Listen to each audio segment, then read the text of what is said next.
یہی وجہ ہے کہ اس پہلی سٹیج پر ہی کئی افراد منتخب نہیں ہو پاتے، کیونکہ اسپیشل فورسز کی ذمہ داریوں کو لے کر نہ زیادہ تعداد مطمع نظر ہوتی ہے اور نہ ہی ہلکی پھلکی تیاری کام آتی ہے۔ اس میڈیکل ایویلیویشن سے منتخب ہونے والے کامیاب جوانوں کو پیراشوٹ ٹریننگ اسکول پشاور میں اپنے آپ کو ایئر بورن یعنی چھاتہ بردار تربیت کے لیے خود کو پیش کرنا ہوتا ہے۔ یہاں سے ان کے لیے ایئر بورن کوالیفیکیشن بیچ حاصل کرنا ہوتا ہے۔ ایئر بورن کورس 4 ہفتوں پر مشتمل ہوتا ہے، جس میں جوانوں کو ہائی آلٹیچیوڈ، لو اوپننگ اور ہائی آلٹیچیوڈ ہائی اوپننگ جیسے طریقہ کار کے تحت 5 ڈے جمپس اور 3 نائٹ ملٹری فری فال میں مہارت حاصل کرنا ہوتی ہے۔ یاد رہے کہ ہائی آلٹیچیوڈ لو اوپننگ عام طور پر سامان رست گرانے اور جوانوں دونوں کے لیے استعمال ہوتا ہے، جبکہ ہائی آلٹیچیوڈ ہائی اوپننگ طریقہ کار خاص طور پر جوانوں کے لیے استعمال ہوتا ہے۔ ان دونوں طریقہ کار میں عام طور پر جوانوں کو 15,000 سے 35,000 فٹ کی بلندی سے چھلانگ لگانا پڑتی ہے۔ ایئر بورن کوالیفیکیشن بیچ حاصل کرنے کے بعد یہ جوان چراٹ رپورٹ کرتے ہیں۔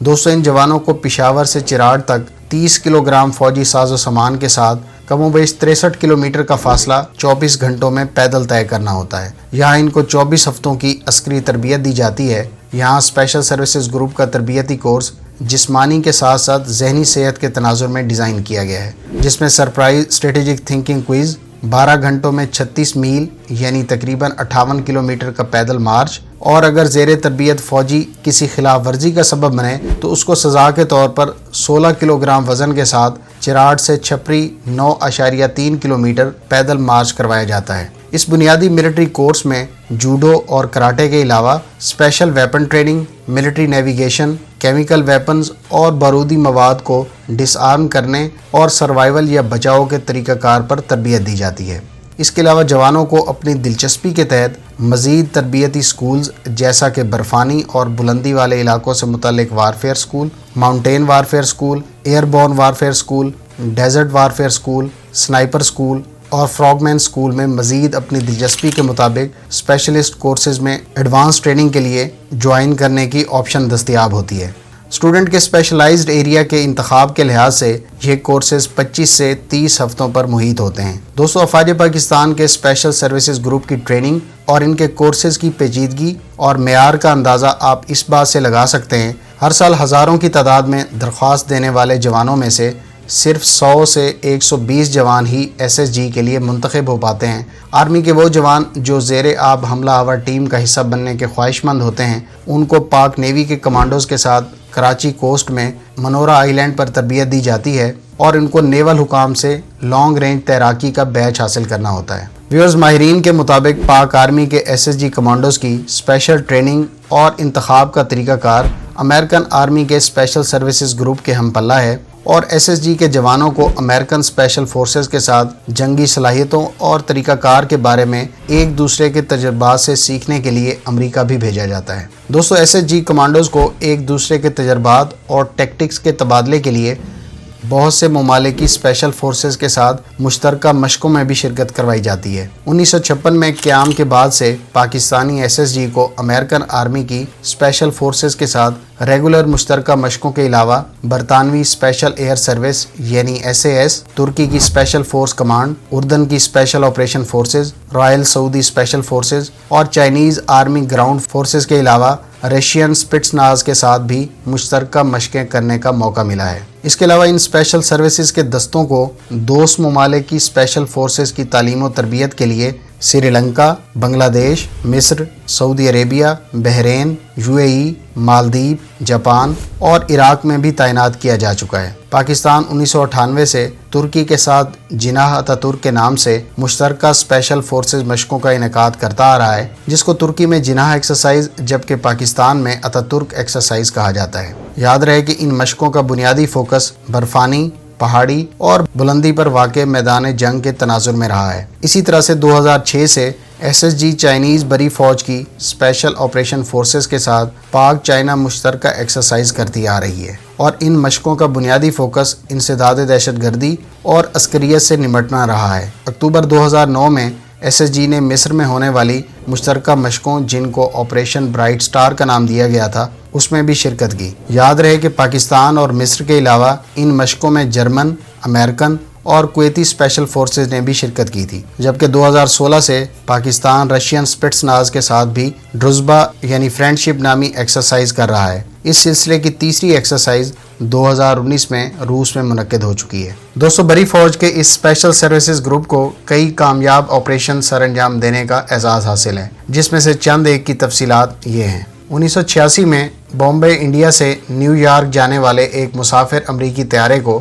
کراچی میں ریفیولنگ کے دوران ہائی جیک کر لیا گیا۔ ایس ایس جی نے اس طیارے میں داخل ہو کر ایک ہائی جیکر کو مار دیا، جبکہ 3 یا 4 کو گرفتار کر لیا۔ یاد رہے کہ اس مسافر طیارے میں اس وقت عملے کے 23 ارکان کے علاوہ 380 سے زائد افراد سوار تھے۔ 1994 میں افغان ہائی جیکرز نے 74 بچوں اور 8 ٹیچرز پر مشتمل اسکول بس کو اغوا کر کے اسلام آباد میں افغان ایمبیسی لے گئے، جس میں سے 57 اسٹوڈنٹس کو رہا کر دیا گیا، تاہم 16 لڑکوں اور ٹیچرز کو اپنے قبضے میں رکھا گیا۔ ایس ایس جی کمانڈوز نے ہائی جیکرز کی توجہ ہٹانے کے لیے ایک طرف ایک دھماکہ کیا اور دوسری طرف افغان ایمبیسی کے اس کمرے میں داخل ہو گئے جس میں یرغمالیوں کو رکھا گیا تھا۔ ایس ایس جی کے اہلکاروں نے صرف 20 سیکنڈ میں بغیر کسی جانی نقصان کے تمام یرغمالی رہا کروا لیے اور تینوں ہائی جیکرز کو موقع پر ہی ٹھکانے لگا دیا۔ اسی طرح سے 1998 میں چند دہشت گردوں کی طرف سے پی آئی اے کے فوکر جہاز پر قبضہ کر لیا گیا۔ ایس ایس جی نے کامیاب کارروائی کرتے ہوئے